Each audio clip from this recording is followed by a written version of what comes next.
que estás vendo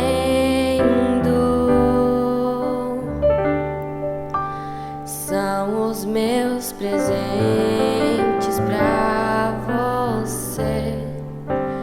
Preparei com todo meu amor.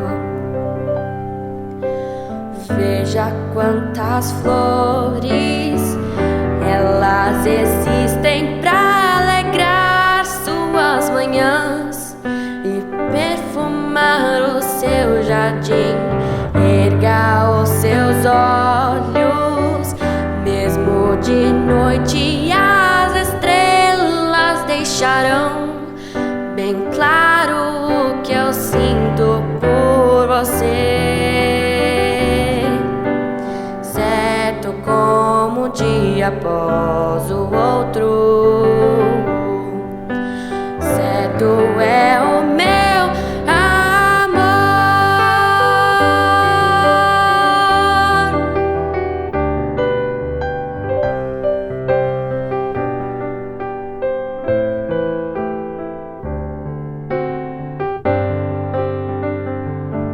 separei um tempo pra ficarmos só nós dois. Sábado sagrado, lembra-te, eu sou o Criador. Todas as belezas vêm de minhas mãos. Tempo inevitável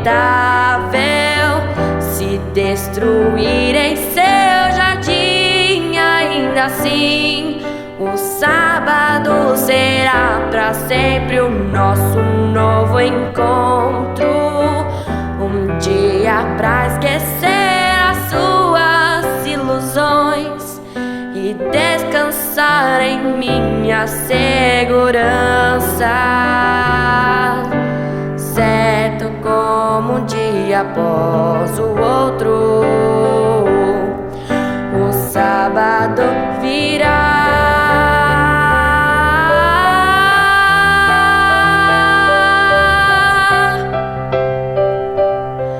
Prometo restaurar nosso jardim. Seja o sábado a prova de que eu nunca me esqueci e hoje possa descansar em mim.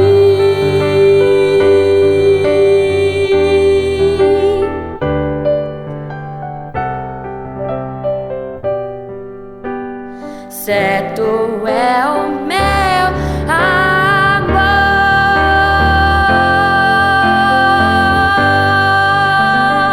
Olá, seja bem-vindo a mais um Encontro com a Palavra, momento que nós vamos ter para estudar algum texto especial da lição dessa semana. E a dessa semana é especial, ela tem um título bem diferente. O que mais eu poderia ter feito? E esse título, ele é instigador. E para isso, nós temos aqui a presença do professor Arthur, para nos ajudar a discutir esse tema tão interessante. Amém. Obrigado por ter aceito o convite. Eu que agradeço. E essa pergunta, ela nos gera uma série de outras perguntas. Se alguém que está nos assistindo nesse momento quiser aprender um pouquinho mais sobre esse tema ou outros temas da Bíblia, tem algum jeito? Opa, tem um grande jeito, né? Vários. Nós de Moema temos a Escola Bíblica de Moema, né? Ao contrário do ano passado, este ano nós temos 5 classes. Uma presencial aos domingos, que é a classe Eu Acredito, é logo depois do culto, ali por volta das 10h45, lá no 3º andar. Então, quem for ao culto já fica para o nosso estudo. Avenida Chibarás. Avenida Chibarás, 185, lá em Moema, né? Essa é a classe Eu Acredito. Às terças-feiras, o mesmo conteúdo da classe Eu Acredito, nós temos na classe Evangelismo Virtual, que é via Zoom, né? Nas nossas plataformas você encontra ali o link e é às 19h30 da terça-feira. As lives, né, continuam às 3 do ano passado. Na quinta-feira nós temos a classe Tempo no Tempo, às 19h30. Na sexta-feira, início do sábado, a gente tem a classe Identidade, às 19 horas. E aos sábados, às 16 horas, nós temos a classe Profética. Então, toda a Bíblia é estudada nessas 5 classes para que a gente cresça nesse conhecimento, para a gente saiba que realmente Deus fez, faz e fará tudo para nos salvar. E cada um num aspecto diferente, Exatamente. né? E para a classe de terça-feira, que é por Zoom, você pode pedir o link através desse telefone ou desse QR Code que está aparecendo para você aqui nesse momento. Né? Você pode fazer a sua solicitação e aí na terça-feira, a partir das 19h30, já pode participar. Já pode participar, vamos estar esperando. É isso mesmo. Vamos iniciar então o nosso estudo de hoje com uma oração? Sempre. Pode orar por nós? Com prazer.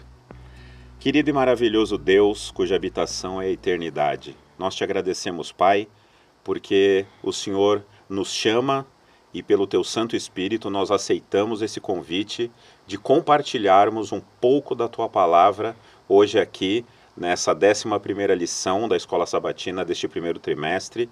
Nós te agradecemos, Pai, e pedimos, porque nós somos indignos de estar aqui, mas pedimos que o Senhor nos use para que seja dito aqui, para que seja ensinado aqui aquilo que o Senhor quer que nós ensinemos. Amém. Nós te agradecemos, Pai, por essa grande oportunidade, em nome de Jesus Cristo, nosso Senhor e Salvador pessoal. Amém.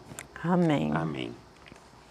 O nosso verso para memorizar, que é o verso mais importante em torno do qual a lição gira, está em João, capítulo 18, verso 37. Diz assim: Pilatos perguntou: Então você é rei? Jesus respondeu: O Senhor está dizendo que sou rei. Eu para isso nasci, para isso vim ao mundo, a fim de dar testemunho da verdade. Todo aquele que é da verdade ouve a minha voz. Esse é um aspecto muito interessante do estudo dessa semana, que ele mostra aquele momento da crucifixão, antes da crucifixão, do julgamento de Jesus, em que ele está sendo avaliado por Pilatos. E Pilatos, como qualquer ser humano, ele ficou curioso de descobrir, né? Intrigado. A essa hora da manhã, esse povo aqui querendo crucificar, tem alguma coisa nisso. Só que aí ele não deu tempo para Jesus responder. Ele fala assim: todo aquele que é da verdade ouve a minha voz. Jesus fala para Pilatos. Isso está no verso 37. No verso 38, a Bíblia diz que Pilatos pergunta: o que é a verdade? Ele vira as costas e vai embora. Na hora que Jesus podia falar algo que ia mudar a vida dele, ele estava diante da verdade. Ele estava diante da verdade e deu as costas para ela. Então, assim, a gente vê que Deus, através de Jesus, eles tentam mostrar o tempo inteiro para o ser humano o que é justiça, o que é integridade. Será que muitas vezes a gente não faz como Pilatos? Quando está chegando perto daquilo que pode nos incomodar ou pode gerar uma mudança de estilo de vida, a gente simplesmente vira as costas. Não. Olha, infelizmente o ser humano é assim. Pôncio Pilatos era um ser humano, né? E provavelmente no lugar dele talvez fizéssemos o mesmo, né? Exatamente. Honrados e bem-aventurados são aqueles que não fizeram isso, né? Exatamente. Que não viraram as costas para Jesus Cristo.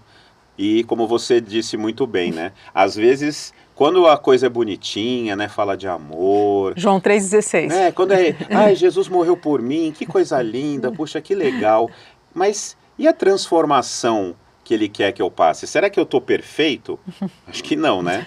Então, será que Deus quer que eu mude um hábito aqui, que eu mude uma maneira de pensar ali? Aí começa a incomodar, né? Começa a dar aquele... O ego começa a querer aparecer e muitas vezes, infelizmente, a gente acaba fazendo o mesmo que Pilatos. A gente dá as costas porque não quer mudar. Exatamente. Mas, como eu acabei de dizer, né? Bem-aventurados são aqueles que, apesar do incômodo, apesar da dor, porque mudar dói, né? Às vezes você tem um hábito familiar, algo que veio dos seus pais, algo que você cultiva, acha que é muito bom, mas Deus não acha tão bom. E não porque Ele é chato, mas porque Ele sabe que aquilo pode me desviar da verdade. Então Ele vai tocar naquele ponto, vai pôr o dedo naquela ferida, e se a gente perseverantemente aceitar esse amor, aceitar esse toque, nós seremos tremendamente abençoados. É uma coisa que a gente vê muito quando a gente está estudando a Bíblia com alguém, quando ela chega numa parte que ela fala assim: mas meus pais sempre acreditaram nisso, minha família sempre fez isso, minha família sempre guardou esse dia, agora eu vou ter que mudar, e isso dá um nó na cabeça da pessoa. O que isso, pensando nesse aspecto, o que isso impacta na hora de nós testemunharmos e levarmos assim, a verdade bíblica para as outras pessoas? Será que tem algum jeito da gente conseguir, não digo amolecer, que isso é uma obra do Espírito Santo, mas assim, mostrar para a pessoa que a partir daquele momento, a decisão do pai e da mãe, eles vão responder por o conhecimento que eles tiveram, mas a partir do momento que você está conhecendo mais, será que você não tem um pouquinho de responsabilidade nisso? Eu acho que até um testemunho meu, porque eu não nasci adventista, né? Eu passei exatamente por essa mesma transformação, inclusive graças a uma pessoa que você conheceu bem, que foi a doutora Noelir, né? Ela que me apresentou o adventismo, morro de saudade dela todos os dias. Gostaria muito de, né, continuar tendo a companhia dela, mas ela está aguardando a grande volta de Jesus Cristo, assim como nós. Amém. E eu passei exatamente por essa experiência, né? Não, mas o dia é tal. Aí ela me mostrou na Bíblia que não era. Não, mas eu acredito assim. Aí ela me mostrava na Bíblia que não era. Então, essa experiência para mim, ela me ajuda, por exemplo, quando eu estou falando com uma pessoa, quando eu estou dando um estudo bíblico, e a pessoa tem exatamente essa mesma história, né? Eu passei por isso. Eu tive um tempo de maturação. Por que é que eu vou cobrar que uma pessoa que está aprendendo a verdade hoje, amanhã já esteja completamente já se abrace completamente? Então é muito importante a gente ter essa empatia.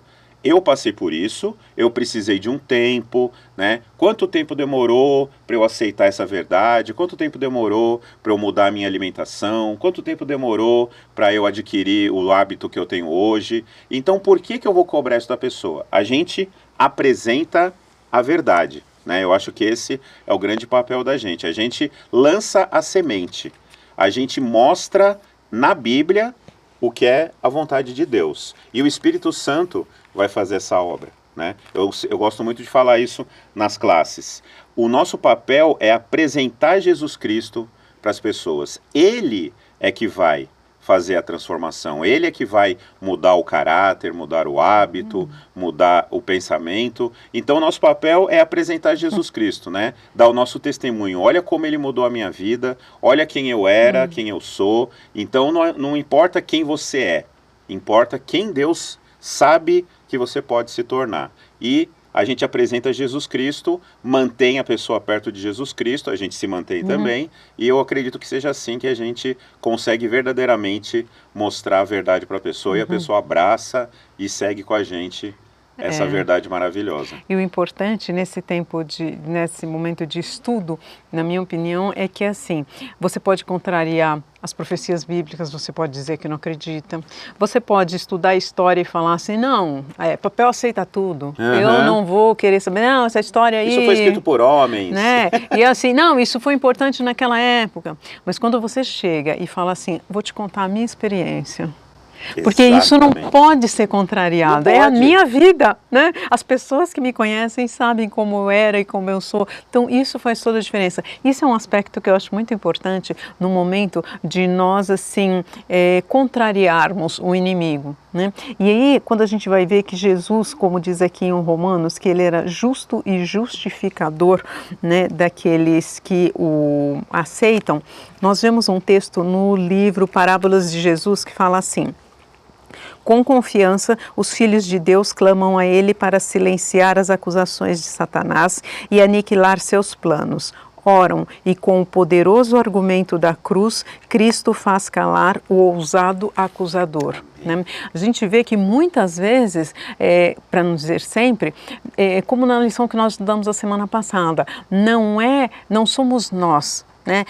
Gabriel ficou 21 dias ali tentando junto ao rei Ciro para que as coisas mudassem. Quando ele não tinha mais como brigar, porque o grande conflito é uma briga de fato, ele chamou Miguel. E aí chegou Todo-Poderoso, acabou. O argumento de Jesus é irrefutável, né? A cruz é irrefutável. Exatamente. Né? Eu morri por você. Eu substituí você na cruz. Então, por que você não vai me aceitar como seu Senhor e Salvador? Isso. E essa briga, ela acontece na nossa mente O tempo todo. tempo todo, O né? tempo todo. Outro dia eu estava vendo uma pesquisa de marketing falando que nós tomamos, em média, de 18 a 20 mil decisões por dia. Exatamente. Eu achava que nós tomávamos muito, mas eu não tinha noção que era isso tudo de decisões. E aí eles começam a falar, ó, você escolhe se você vai escovar o dente agora ou depois. Você escolhe se você vai pentear o cabelo para cá ou para cá. Roupa, então, sem Nossa. comentários. Então, assim, quando eles somam tudo isso, pensa, são muitas escolhas. E cada escolha, você para e pensa, eu estou honrando a cruz, né, Exatamente. com essa escolha ou não? Essa né? escolha está mostrando que Deus manda na minha vida ou não. Exatamente. E isso envolve tudo. Eu até ouvi outro dia uma pessoa falando, né, acho que já até comentei com os nossos colegas aqui, que a fatura do nosso cartão de crédito mostra a quem nós servimos. Exatamente, exatamente. E o histórico da internet também. Olha aí, outro também, Não é? exato. Então, assim, a gente traz aquilo que foi escrito há muito tempo atrás para os dias de Para os hoje. dias de hoje, exatamente. Não é? Você a quer saber o que é a vitória. sua prioridade? Veja onde o seu tempo está sendo consumido, né? Por isso que eu falei do histórico da internet, né? Eu fico 1 hora no WhatsApp, 1h30 navegando, e a Bíblia? Quanto tempo eu dedico, né? Isso mostra. Aí não adianta eu virar e dizer, minha prioridade é Deus. Basta olhar a minha fatura, basta olhar o meu histórico para ver se é mesmo, pode até ser que seja, ou se eu preciso realmente repriorizar as minhas escolhas. E semanalmente a gente recebe, né, no celular seu tempo de tela, né? E eles dividem por redes sociais. Então, eu vi um post algum tempo atrás no Instagram que eu achei muito interessante, que as redes sociais, elas são um testemunho irrefutável. Exato. Que no dia do juízo final Exato. Vão mostrar se realmente a sua prioridade era Deus ou não. É a falta de tempo, não. Quem consegue ficar 1h30 simplesmente navegando em vídeos curtos, eu não vou fazer propaganda aqui, né? Em vídeos curtos, em entrevistas, se você tem tempo de ficar 1h30 nisso e não tem tempo de ficar 15 minutos para fazer a escola sabatina, mais 15 para estudar, mais 15 para fazer o ano bíblico, oração, né? As redes sociais são a prova de que tempo não é o problema. Não é o problema. É onde você coloca o seu tempo, é a sua escolha. Onde você põe prioridade. Exatamente. É bem isso, Eu né? gosto muito de dizer que prioridade no português tem plural, mas na vida espiritual não. Se você tem prioridades, você não tem nenhuma. Exatamente. Ou Deus é a sua prioridade, ou a sua comunhão com Ele é a sua prioridade, ou você vai ficar se enganando o tempo todo, né? Isso é muito triste, porque quando a gente tenta trazer as pessoas para mostrar para elas que Deus aqui é justo, é justificador, que Ele faz parte da nossa vida, as pessoas ouvem. Mas o que elas estão vendo na nossa vida? Exatamente. Né? Porque assim, é aquela história, né? As suas atitudes falam tão alto que eu não ouço as suas palavras. Exatamente. Né? E aí a gente pensa, poxa, mas como a gente começou falando no início, né? Quando a gente fala nos momentos bons, Deus me ama, Ele é o Senhor da minha vida, isso é tudo bom, tudo assim, muito fácil. Sim. Mas e nos momentos difíceis? Aí é que a coisa, né?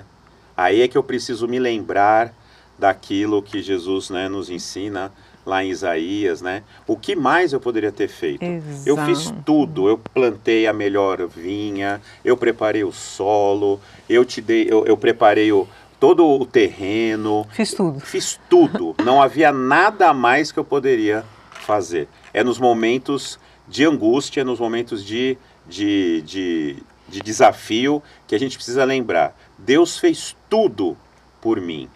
Será que eu não preciso fazer um pouquinho mais agora? Né? Será que eu não preciso perseverar um pouquinho mais, ter um pouquinho mais de calma? Deus está do meu lado, Ele já fez tudo. O filho dele morreu na cruz por mim. Será que Ele vai me negar uma solução para esse problema? Será que talvez eu não tenha que me acalmar, né, respirar? Eu gosto muito da expressão longanimidade, né? Longo ânimo significa uma respiração comprida, né? Profunda. Né? Respira, oxigena o cérebro, Toma um copo de água. Toma um copinho de água. Eu acho que agora eu estou vendo as coisas por um outro prisma, né? Será que Deus não quer muitas vezes que a gente faça isso sempre confiando nele? Ele fez tudo o que era necessário. Inclusive, se ele não fizesse mais nada, se só a cruz fosse a obra de Deus, já seria mais do que suficiente para a nossa salvação, para a nossa transformação. Mas ele está o tempo todo do nosso lado, o tempo todo nos ajudando, né, querendo nos mostrar o caminho. Se eu estou passando por uma dificuldade, calma, né? Deus está do meu lado. Vai passar. A gente já sabe o final da história, né? Deus é um Deus de amor, de justiça. Ele já venceu, né? Então, muitas vezes, a gente precisa lembrar que ele já fez tudo o que era necessário, não há mais nada que ele possa fazer, e ele é Deus, né? Então talvez agora a bola esteja comigo, né? Talvez agora seja o meu momento de confiar, né? De escolher estar com ele, de escolher fazer a vontade dele, e com certeza com isso a gente vai chegar onde ele quer que a gente chegue, né? Hoje eu recebi um post que eu achei muito interessante. Às vezes as coisas começam a dar muito errado na nossa vida, e aí alguém às vezes não pergunta, mas ela demonstra que ela quer saber. Onde está o seu Deus? E aí no post a pessoa fala assim, quando alguém me pergunta, onde está o seu Deus? Eu respondo, no lugar onde ele sempre esteve, no controle de tudo. Perfeito. Então eu falo assim, nossa, que confiança. Que confiança. Né? Que confiança. Você saber que aconteça o que acontecer, Deus está no controle. E não é uma história bonitinha, é a realidade, né? Onde Deus estava quando Jesus estava na cruz? No mesmo lugar onde ele está hoje, quando eu estou passando por uma dificuldade, quando você está passando. Ele está no controle. Então, assim como Jesus na cruz confiou, por que eu não posso confiar numa circunstância bem menos traumática do que pendurado numa cruz, né? Exatamente. Uma passagem que chama muita atenção para mim é Isaías capítulo 5, verso 4. Ela conta a história de um dono de uma vinha. É uma história anterior, né? Jesus repete a mesma história em Mateus 21, e ela é incrível, porque ele conta assim, para os escribas, para os fariseus, e eu imagino cada um recebendo a história para si e se remoendo, sem poder fazer nada naquele momento, porque ele estava falando de uma história de Isaías. Então, assim, vai que ninguém percebeu. Alguma coisa assim, eu acho incrível. Então, Deus conta que ele, na posição de vinhateiro, né, de dono de vinha, ele arrenda para uns trabalhadores e vai embora. E aí, ele, na hora da colheita, ele manda algumas pessoas irem lá recolher, e eles mandam essa pessoa embora, outra eles machucam, eles maltratam, por fim matam, né? Por fim ele fala, vou mandar meu filho, que aí eles vão respeitar, né? E aí o que os camaradas pensam? Pô, esse é o herdeiro, vamos pegar, vamos matar esse cara. E a vinha vai ser nossa, né? E aí ele remonta para a mesma fala de Isaías capítulo 5, verso 4. Que mais se podia fazer ainda a minha vinha que eu lhe não tenha feito? E como, esperando eu que desse uvas boas, veio a produzir uvas bravas? Eu creio que uma das melhores formas de nós mostrarmos que nós estamos do lado de Deus é no momento que está tudo dando errado, né? Porque é aquele momento que você fala assim, você percebe, as pessoas percebem como é que ele consegue ser desse jeito com as coisas no caos que estão. E aí nós remontamos aqui a um texto de Ellen White no livro Desejado de Todas as Nações, que mostra como Jesus fazia isso, né?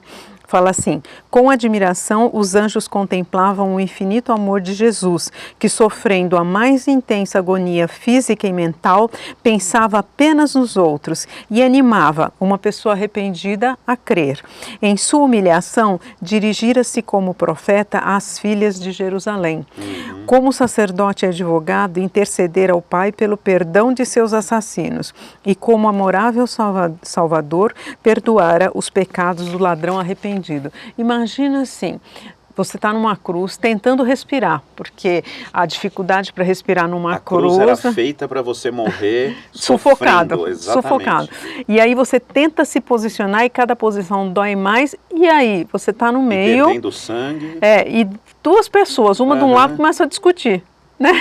Você ali tentando respirar e um começa, ué, mas você não é o Messias? Se você é o Messias, desce da cruz e salva você e a gente. Aí o outro responde, não, mas você está na mesma condenação e nem assim você respeita. Então, assim, Jesus para naquele momento do sofrimento dele e volta toda a sua atenção para aquele ladrão que estava reconhecendo ele como Messias. Exatamente. Sabe, no meio do sofrimento, você parar e dar atenção ao outro, eu creio que esse é o momento em que mais você faz calar o inimigo. Exatamente. Porque você está sofrendo e você prioriza a outra pessoa, a necessidade da outra pessoa. Quando você faz isso, o inimigo não tem o que falar. Não tem. Porque assim, Esse não é lei, não é profecia. É o Filho de Deus. Exato, é testemunho. Puro. E isso, você para e fala assim, nossa, ele não tem ação. E eu creio que, da mesma forma que o universo para e fala assim, gente, como é que vocês aguentam essas coisas? O inimigo tem hora que ele fala assim, e agora, o que eu faço? Né? Porque eu já fiz de tudo e esse camarada mesmo não assim... larga da mão de Deus. Ainda que ele me mate, nele esperarei. Isso é pura comunhão com Deus. Exatamente. Né? A gente, por nós mesmos, até por questões físicas, né? Você está falando aí de todo esse sofrimento, claro que nenhum de nós, né, vai passar por esse tipo de sofrimento, ou talvez até passe por outros tipos de tortura, mas a gente, não largando da mão de Deus, ele vai fazer com que aquele momento se torne um testemunho vivo de que nós somos filhos de Deus, de que nós temos um Pai da qual a gente não abre mão de estar em comunhão.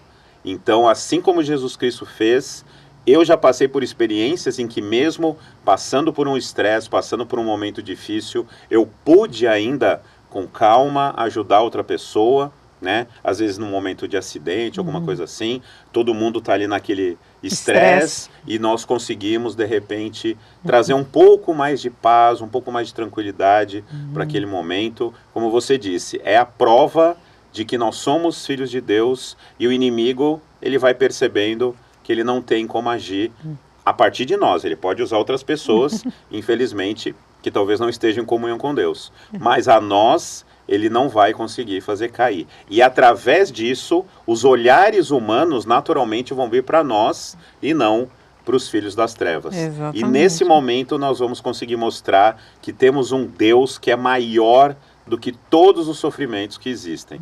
E isso é lindo demais da gente ver. Jesus, além desses citados, né, por Ellen White, ainda falou com a própria mãe, né? Sim, arrumou socorro para ela, para a vida inteira. Exatamente, porque uma mulher na situação de Maria, naquela sociedade, ela estaria fadada à fome, ou à morte, ou sei lá o quê, né? Então ela não tinha mais marido, não tinha mais filho e aí ia passar o quê? Mulher, aí está o seu filho. Você não vai ficar desamparada. Né? Isso. Então, assim, aquele momento de parar e estabelecer o que é prioridade nesse momento. O que eu vejo de muita falha, às vezes, em nós como seres humanos, é que assim, a gente olha a história de Jó, Jó sofreu, assim, até o capítulo 37. Aí chega no capítulo 38, Deus aparece. Aí você fala assim, não, agora vai resolver tudo. Deus vai responder tudo para Jó, ele vai esclarecer tudo. Nada. E Deus começa. Onde você estava quando eu criei o mundo? Onde você estava quando eu fiz isso? Deus não responde nada. Pelo contrário, ainda dá um pito nele, né? E um monte de perguntas assim. E aí, Deus, no final ali, retribui a Jó o dobro de tudo que ele tinha. E algumas pessoas estudando isso, elas falam assim, então é assim que funciona. Eu vou sofrer, mas Bico no fechado. Final... Vai estar tudo em dobro. Exatamente, né? Às vezes algumas pessoas usam um verso de forma errônea, né? Que Deus quer que nós tenhamos vida e vida em abundância. Então, Deus Temos vai me que dar... ser ricos, né? Exatamente, Deus vai me dar tudo aquilo que eu preciso. Como que a gente faz isso quando dá tudo errado? Quando eu oro e a pessoa morre.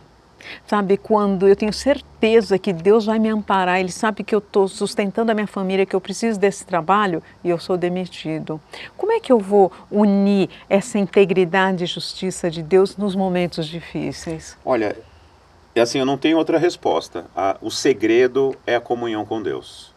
O segredo de Jó não pecar diante do que ele passou foi a comunhão com Deus, né? Inclusive ele se torna o campeão de Deus diante do reino das trevas. Por quê?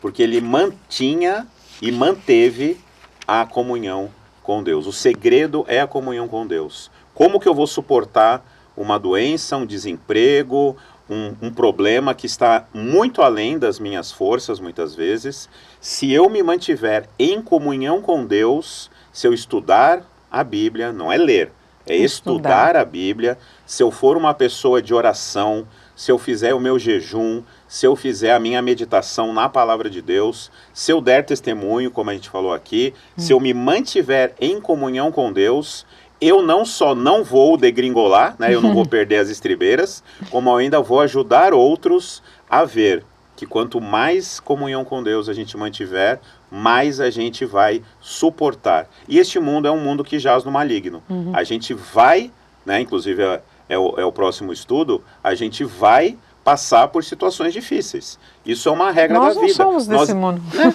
a gente está aqui. Se fizeram né, com Jesus o que fizeram... Imagina o que vão fazer com lenho verde. Né? Não, se fizeram com lenho verde, imagina o que vão fazer com os gravetos que nós somos. Né? Então, o segredo, na minha opinião, é esse. É a comunhão que eu mantenho com Deus. Se eu sou uma pessoa de comunhão com Deus, vão haver problemas, né? Essa história de que cristão está à prova de problemas, isso é doutrina do mal, né? Jesus Afinal deixou bem claro, né, que foi. no mundo nós vamos ter aflições, mas qual é o segredo? Tem de bom ânimo, eu venci o mundo. Então não soltar da mão de Deus, manter-se em comunhão com o vencedor.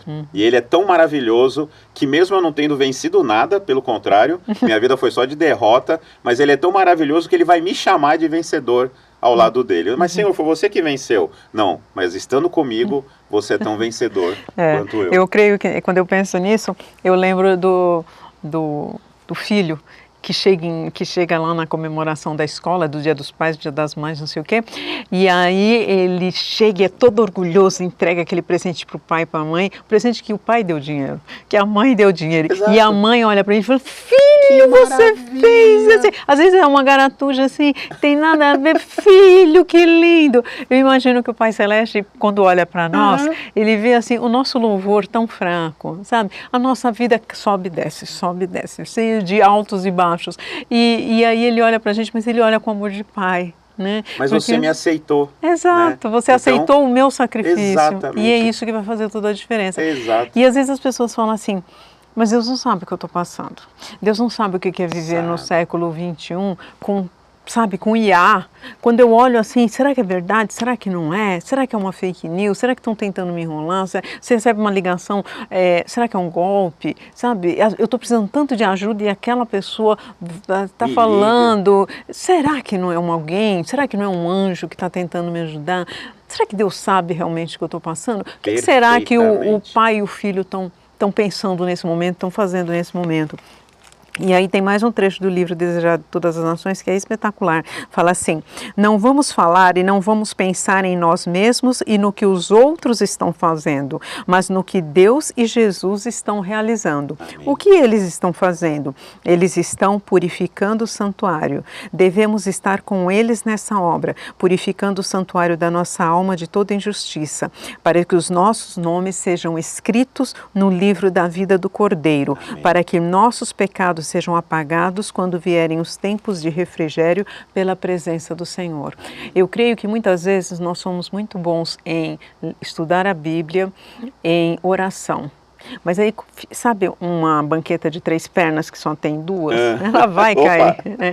E a gente resvala no testemunho, porque muitas vezes nós achamos que o testemunho é eu ir.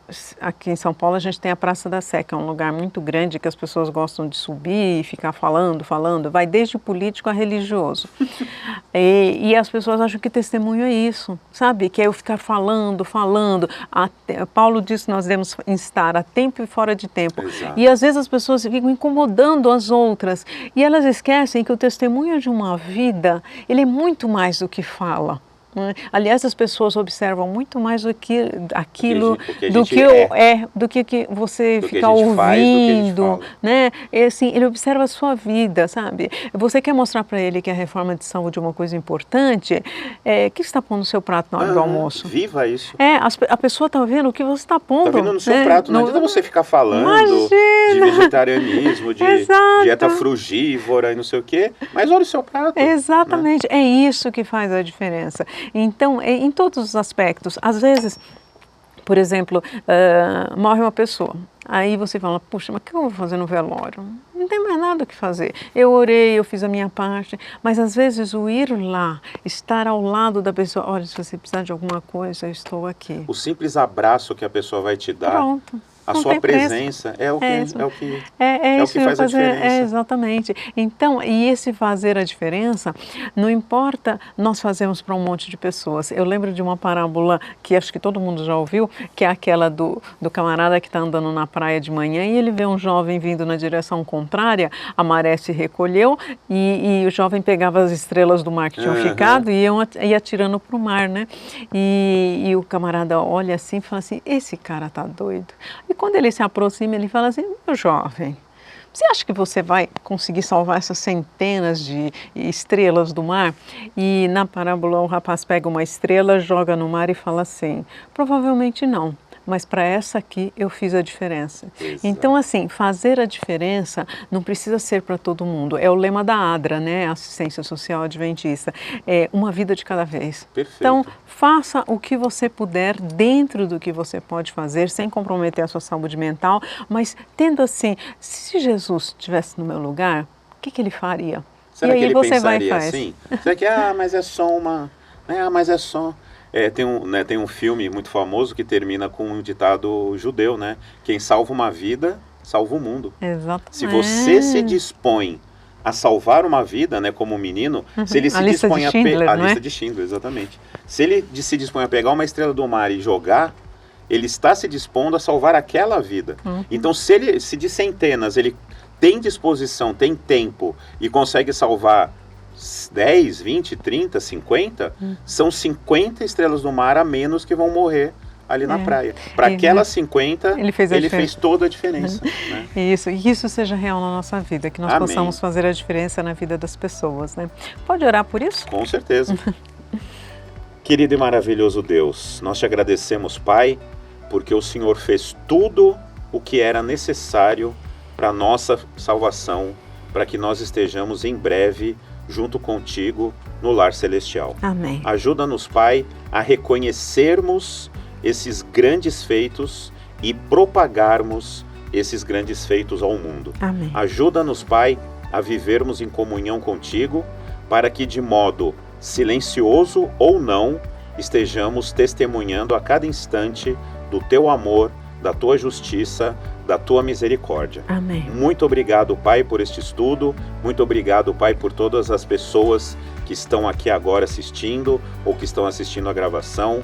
Nós te agradecemos, Pai, porque cada vida importa, como acabamos de falar. Amém. E queremos, Pai, que o Senhor nos faça pontes entre o Senhor e todas as pessoas com as quais o Senhor planeja que nós estejamos em contato. Abençoa-nos, Pai, é o que nós te pedimos e já te agradecemos no doce e maravilhoso nome do nosso Senhor e Salvador Jesus Cristo. Amém. Amém. Amém.